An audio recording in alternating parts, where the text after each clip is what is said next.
জিবরাইল আমিন নবীজির দরবারে আসছে। হুজুর আপনি কেমন আছেন?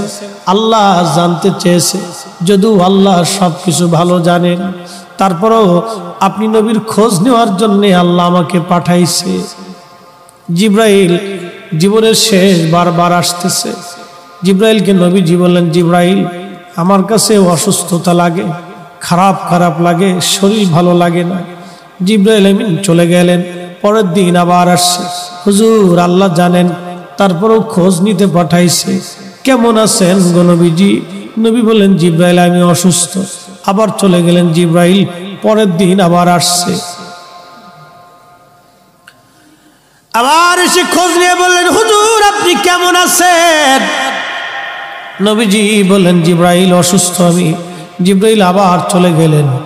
চতুর্থ দিনের মাথায় জিবরাইল আসছে। একা আসে নাই রে, মালাকুল মউতকে সঙ্গে করে নিয়ে আসছে। আহা, আমাদের কাছে মালাকুল মউত আসবে, জিজ্ঞাসা করে আসবে না, কিন্তু নবীর দরবারে মালাকুল মউত আসছে। এসে নবীজিকে সালাম দিলেন। হুজুর অনুমতি দিলে ভিতরে আসবো। নবীজি অনুমতি দিলেন। আল্লাহ জিবরাইল এবং মালাকুল মউত দুইজন নবীজির ঘর মোবারকে তশরিফ রাখলেন। পৃথিবীর একটাই ঘর, যে ঘরে ঢোকার আগে জিবরাইল আজরাইল অনুমতি চায়, তিনি রাহমাতুল লিল আলামিনের ঘর। জোরে জোরে বলা যাবে আল্লাহু আকবার।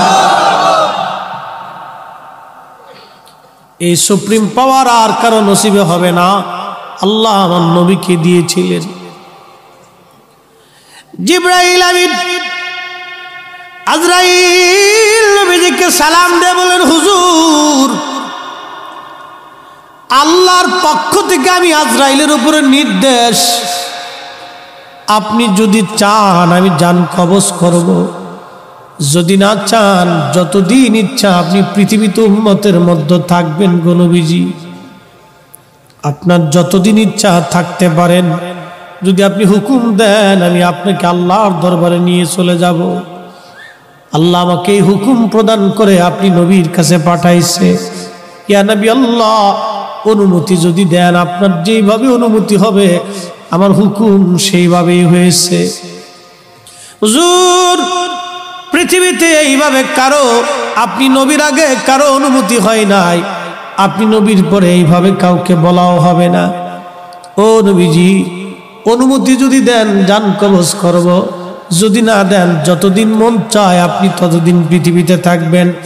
তার মানে পৃথিবীর হায়াত নবীর ইচ্ছার উপরে নির্ভর ছিল।